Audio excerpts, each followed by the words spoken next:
Okay, I'll call the committee of the whole meeting to order. Will the clerk call the roll?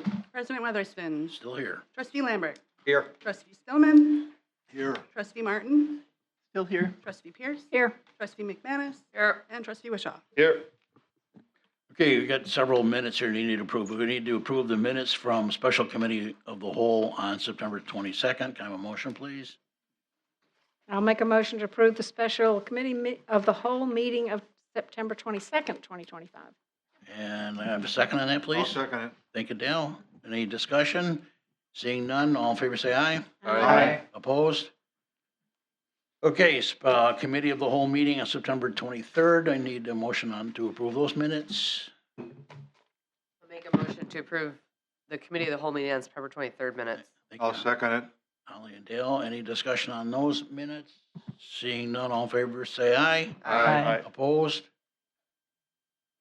Special committee of the whole meeting minutes from September 23. Make a motion for those as well, September 23rd, committee of the whole. Thank you, Holly. I'll second it. Thank you, Dale. Any discussion on those minutes?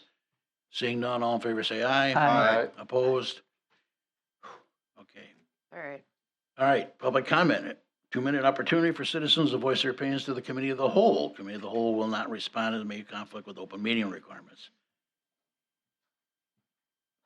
Come on up.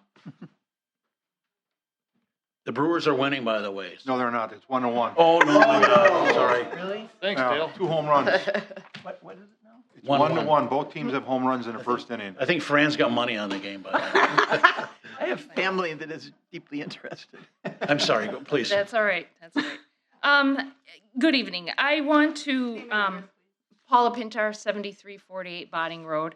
Actually, I'm really glad there was some discussion about item G from our previous meeting on the public participation.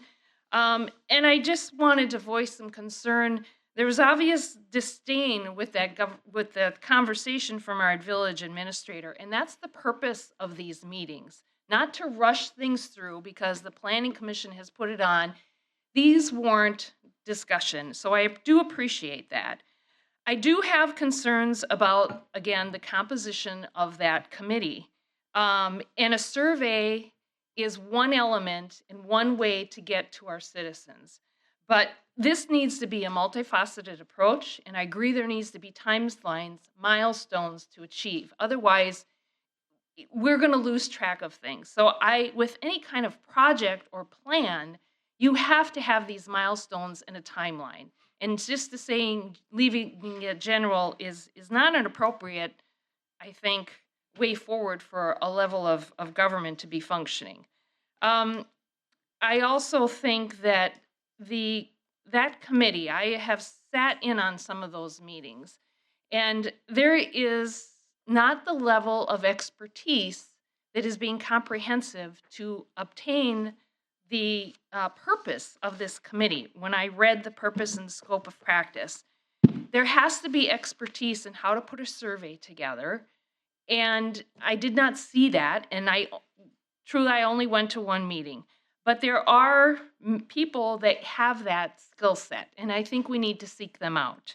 And I think we need to go beyond Milligers and beer gardens, and I know we had a lot of discussion on it. There's a lot of things that go on in this community that we need to get a full comprehensive input from our community. There was also a mention of a consultant. And so what is that consultant's scope of work? What is their activities? How are we consulting them? And I'd like to know more about that. I've not seen that in any of the documents that I've reviewed. So I just, again, really urge to look at the composition of this special comprehensive plan committee, because I think we're missing a lot of valuable So information. I'm taking alternate names. Would you love to sign up? I certainly would. There you go. Thank you. Thank you. You need to sign up both if you don't mind. That's okay. Yeah, we know who you are. Anybody else? Anybody else? Or the committee signing up? Anybody else want to sign up for as an alternate on the planning commission meeting? Yes? I think some of the people left. But I think he The wants to subcommittee. publicly. Did you want Are to you speak? interested in being an alternate on? Who had the their hand up committee? back there? Sign up.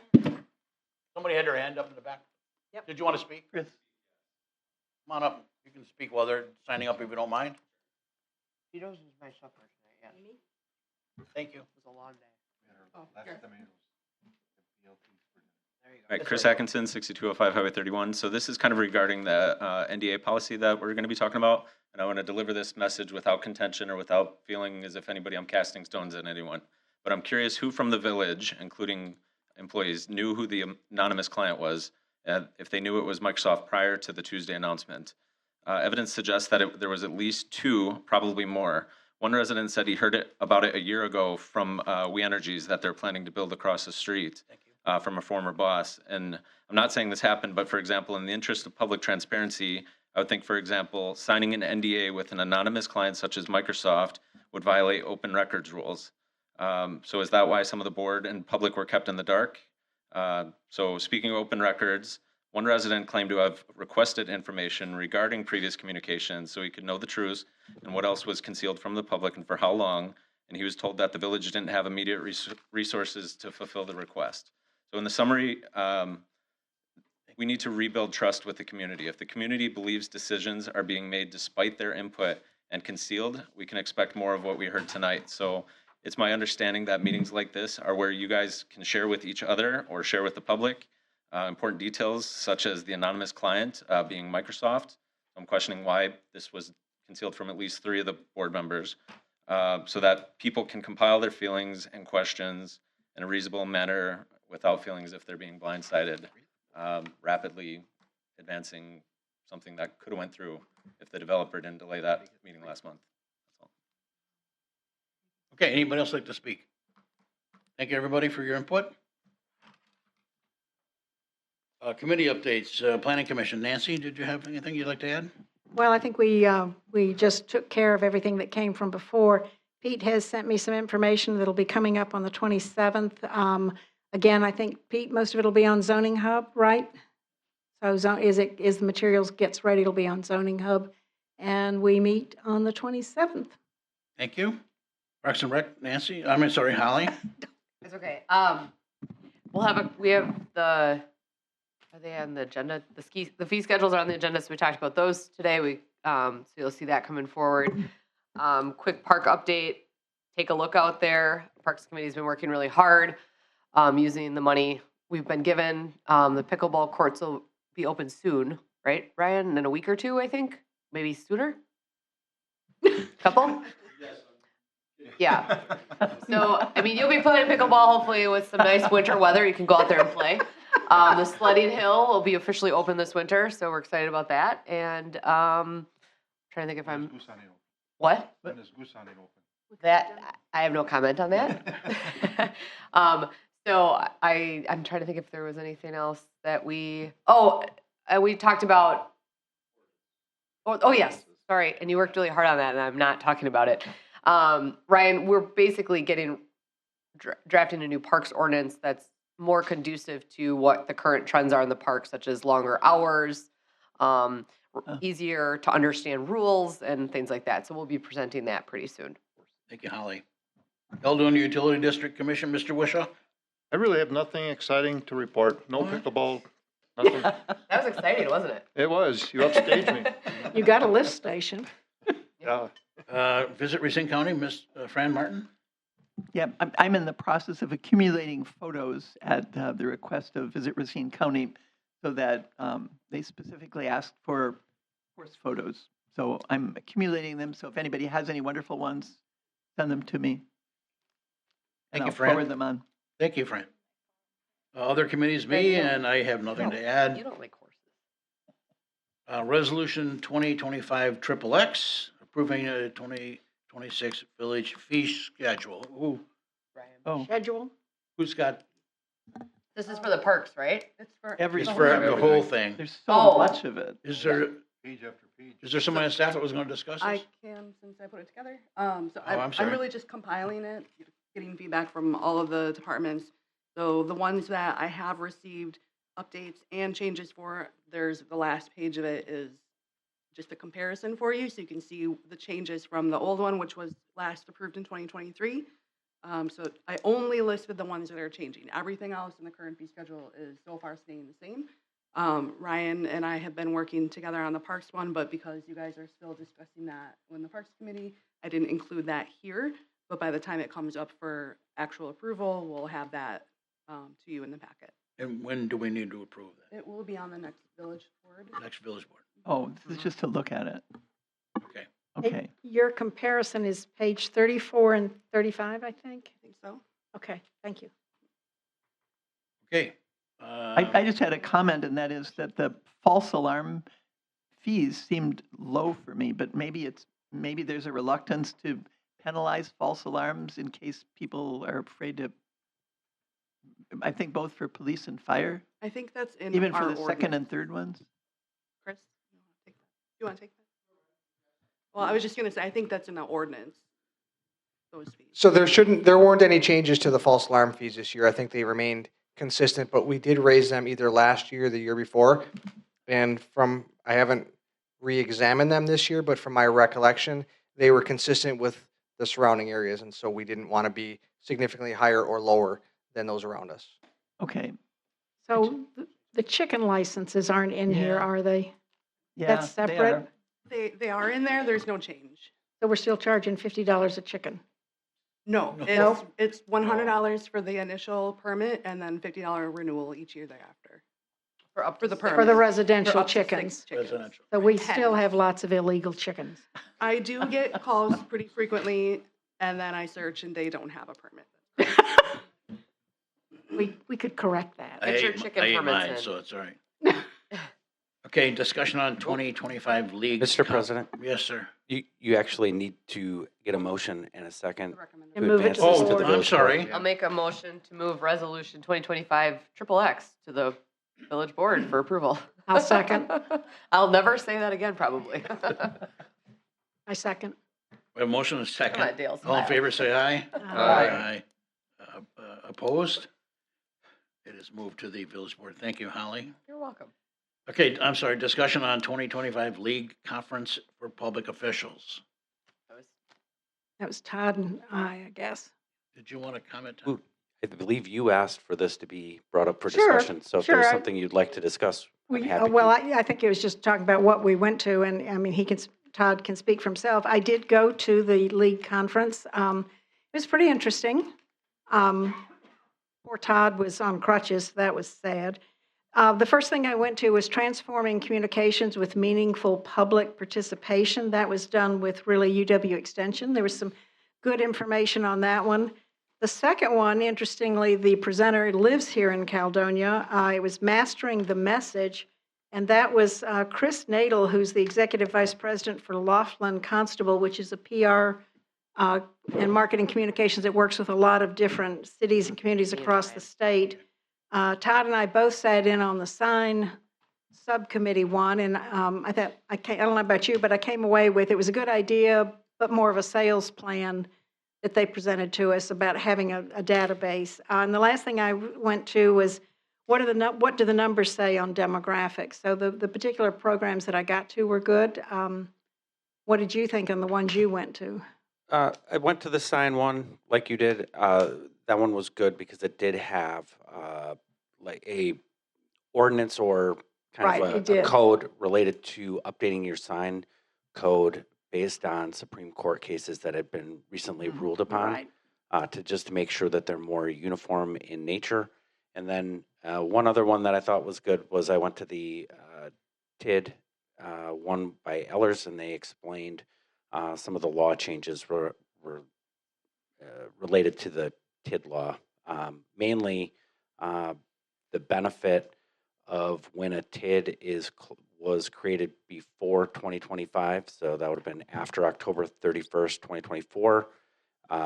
You don't get the net benefit from the development and the increment within the TID, but you do for everything before. So TID 6 would qualify. That would be one of the last TIDs that we have that qualifies for an incremental jump based on the development that's incurred when the district closes. I didn't party. I can't speak for him. Well, thank you for going. Yeah. Is there anywhere we can get that information? I assume it's online somewhere. The TID thing, for example, I think if look you go at to it. the league website, they may have it. Otherwise, I can probably look at the app that they were using and I can probably send some of that stuff to you. Yeah, That'd be useful. I was on their website today and I couldn't find the detail. So if you, the app might have had it. Yeah, I can ask somebody Sure. in the league leadership. Okay, item C, discussion on coal tar use, public safety and traveling asphalt crews. I'll Mr. start. Holly. I'll start Holly, with you want this. to start? Okay. So, this goes back around COVID time, the uptick in transient criminal activity, especially up in southeastern Wisconsin, and I took a specialty in it and worked with a lot of the northern Cook County agencies, Lake County agencies on task force up here in Wisconsin to start preventing and arresting and stopping such transient crime, such as when you see on Facebook that people are approaching, knocking on doors and saying, hey, we're going to tar your driveway for $1,000, and they bully people into paying $10,000, or while they're spraying fake tar down, they're going in and burglarizing the house and taking. And I've had my own cases in my own job as a detective. I've gone to 80-year-old victim houses where they've lost every piece of jewelry they've ever owned from the 1920s, and we're talking $100,000 worth of product, jewelry. And so the crime is very prevalent. And actually, I happen to be going to Olympia Brown, where my daughter goes to school, and I passed such transient criminals on my way. I recognized the fact that they have this product, but they don't actually have anything that has to go with it. They're dressed very nice. Their truck is spotless. The Illinois tags kind of give it away. But basically, they pull a tanker truck, and then they claim that they can tar your driveway, and the poor person got hit on Charles here, and they did their entire driveway, and it was. I'm still thinking it was paint and gasoline, but I don't think it was actually even coal tar. But our district attorney's office needs some education, if I could be PC about it, about these types of criminals. But they basically said the detectives with Caledonia did good work. They went out there immediately. I called it. Unfortunately, they got away. I identified who they were based on my contacts, passed that along, and this poor couple was out like $2,000 or something like that, in addition to what they have to do to repair their driveway. The district attorney's office said, well, it was coal tar. We don't have an ordinance preventing coal tar. The Caledonia PD's hands were kind of tied. And what we found out was that, in talking with Caledonia detectives, is that Racine prohibits coal tar. Milwaukee, and Ryan found out Milwaukee County, most Milwaukee County agencies or municipalities prohibit it. It's not good for the environment. It's actually very bad for the environment. And it would take a simple ordinance change to prohibit it in our area. And it would at least give something to the PD to start potentially going after these people if we determine that it is coal tar that they used. I understand that that's not going to fix all of the problems, but it's at least a start, and it at least gives some sort of actionable enforcement to the police department to start making a difference with these transient criminals. I had a neighbor it happened to last year. So just this was food for thought. This is how it came up. I knew that the district attorney didn't prosecute these guys, and they got away scot-free. So I'll let Ryan talk to I don't know anything about tar. So that was Ryan's purview. So that was just some background on where my association with this came from. Would our door-to-door salesman ordinance cover that? Yeah, they don't care about that. They don't care. They don't. This is how they make their living, and I've trained extensively on it. It's $1 billion organized crime issue, and it's simple things like this that we can at least try to give our prosecutors something to work with, basically. So, Ryan, you want to tell us about coal tar?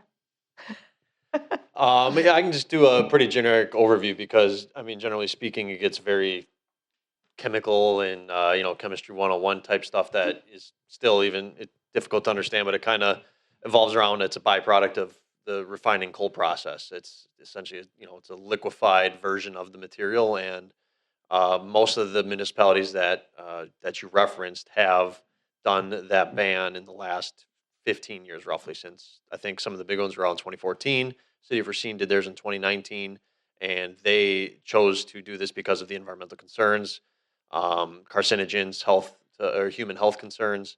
Essentially, it's a carcinogen that gets placed onto the ground. And there's polycyclic aromatic hydrocarbons, PAHs. That is another portion of the ordinances that are used. That's, like I said, it's a fun chemistry, pretty organic good, though. chemistry lesson that I chose to try to ignore when I was in college. So the moral of the story, though, yeah, it is a hazardous material. They put it down on driveways. Some people do. A lot of the licensed contractors that go around do not use that. And if you go to like your local, like a Farm and Fleet, you go buy a 5-gallon jug of this material, you can access the material safety data sheets, and you can actually go into the detail and say, is it coal tar free? And I actually did that before we came to the meeting. I found one on Farm and Fleet quick at the Sturt event location just to kind of see if it was something that you can just pick up off the shelf.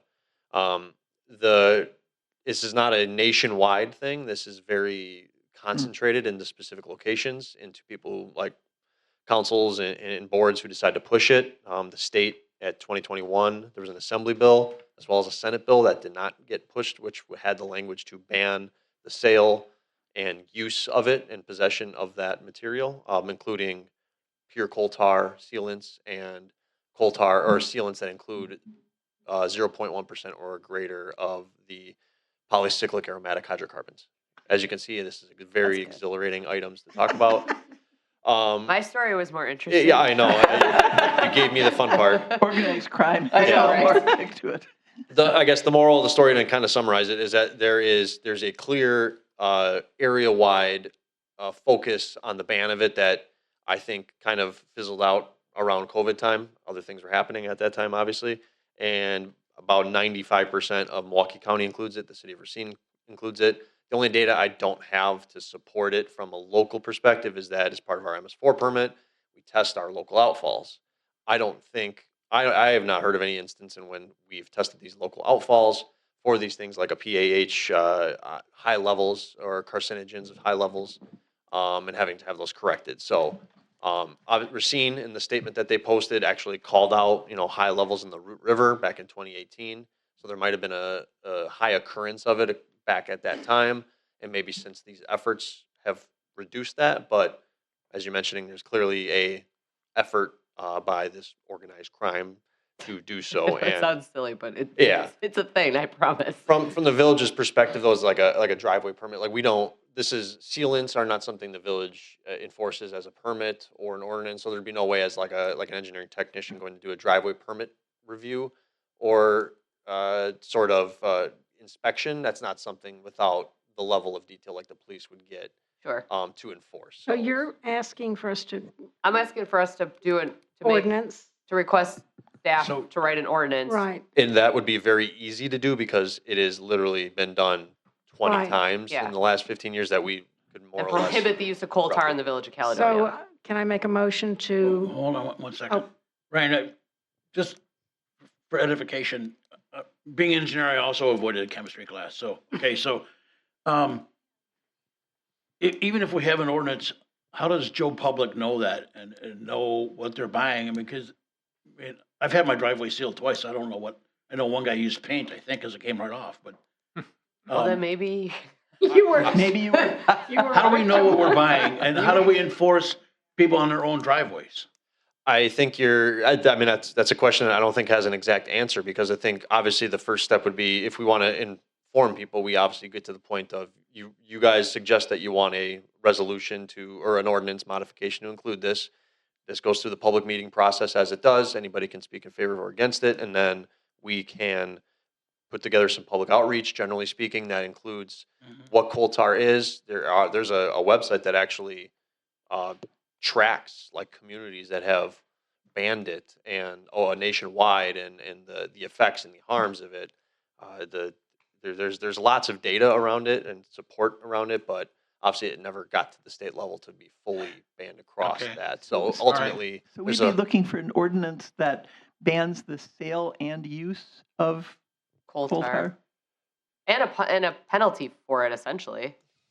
I mean, you want the penalty for the police department, Yes, so that they to have be able something to to enforce. enforce if they can catch the scoundrels. there probably has to be an internal discussion among staff and probably the village attorney in regards to where that gets placed. We Yeah. have a hazardous materials ordinance section that's, I think, around, it's under the fire department's purview. Yeah, but then there's the Title 18, which would be like a public works related thing, right? This is driveways, it's private driveway standards. I've seen it in multiple locations in all of the different municipalities that have passed this or this ordinance change. So I think there's a lot of different, not a lot of different stuff, but there's a lot of different like minutia detail to probably look at. If the board is in favor of crafting something like this together, we can present that at a later meeting with, as I mentioned, attorneys' input to make sure we're not doing anything we're not Yeah, supposed to. and I know it sounds silly on its face, but I just think that overall it's better for our environment and it gives us another element of defense against some of the crimes that are occurring. Okay, I'll make a motion to direct staff to review possible ordinances controlling the sale and use of coal tar. Is that the? What? There you go. That stuff, yeah. PAHs. Common spelling. Go ahead and bring it back. Do we have a second? I'll Second, second. okay. So we have a motion and a second. Mr. Wishaw, did you want to add a comment? Well, yeah, I do. It may not be good for your driveway, but according to what I'm reading on medical news today, it's great for psoriasis and eczema. So So you can put it on your face. I'm gonna go home right now and do that. Okay, so, wow, okay, we have a motion to request staff to work on this. All in favor, say aye. Aye. Thank you, Okay. Ryan. I appreciate it. Thank you. Thank you for your work so far. Okay, discussion on policy for non-disclosure agreements. I asked for that because actually I thought some had been signed, and part of it has to do with dissemination of information, I think, between the staff and trustees. So, and Elaine told me that we don't have any. We have not ever had any non-disclosure agreements, but we don't have a policy about it either. With respect to questions about whether there had been any non-disclosure agreements entered into by either any of the officials or staff related to the Microsoft project, the answer is no. No Caledonia staff members or officials entered into a non-disclosure agreement. Since I've been working with the village for 25 years, I am not aware of any that any staff or officials have ever entered into. From a public policy standpoint, for a lot of reasons, I don't think it's a good idea to enter into a non-disclosure agreement as a public Agree. official and being a part of a public agency. There probably were, although I didn't see them, non-disclosure agreements that are entered into sometimes with private nonprofit economic development agencies, but that's not the village. Those are not municipalities. So it would be up to the board. It would be a policy decision if you felt you actually wanted to implement a policy that indicates you don't want NDAs entered into. And I guess maybe part of the problem is we deal with, or we may deal with agencies who themselves have signed NDAs. That's correct. And I'm not sure if that's a problem or not. That's not something that would fall within the purview of this particular body. That would be up to that agency or that organization and their board of directors. And it's not anything you would have control over. Could we have something that would require any agency dealing with us, which has an NDA, to disclose the fact of the NDA, not what's in it, of course, but the fact that they've entered into one? I think we could look at whether or not that might be a good policy to have and then report back to the board about whether, what our thoughts are on that. As I sit here, Yeah. I'm not sure if that would be a good policy to have. I don't know that you want to insert yourself into their contractual relationships and they may be under requirements if they were to enter into those, not to talk about the fact that they've entered into them. one. So I can't speak to that, but if you want us to look into the specifics of it and report back on whether we would think that would be a good thing to have or not, we can certainly do that and provide that information. I mean, to me, government should be as transparent as possible. And when it gets opaque, it's a little difficult to tell where the opacity comes from. I understand businesses wanting that because, and I think there are legitimate reasons for it sometimes, but I'll make a motion to direct staff to look into the efficacy and desirability of having a policy for our staff of NDAs. And maybe, as you say, like, maybe it's not necessary, but I'd like there to be one. And also, whether we could require disclosure of the existence of such an agreement with any other entity that we're dealing with.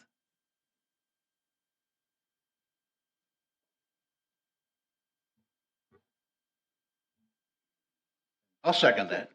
I'll second that, Fran. Yeah. We're all asleep. Any discussion on Fran's motion? All in No, favor? but, yeah, the only thing I was gonna say is I think it's good for maybe the public to also remember that private entities who might own property can enter into NDAs that really are not, that it doesn't come to us. Okay, all in favor, say aye. Aye. Opposed? Guess you have more work, Elaine. Yeah. Okay, suggested items without discussion on the future planning committee of the whole. Are the Brewers still winning? No, it's 2-1. Oh, my God. no. Mr. President, I have one for Yes, sir. the next meeting. By contract, you guys are required to give me an annual review. So I would ask that that be placed on the village board agenda for the 28th. You want it on the You need a village motion board, for not that? on the committee of the whole? Contractually, it's supposed to be by the village board. Okay.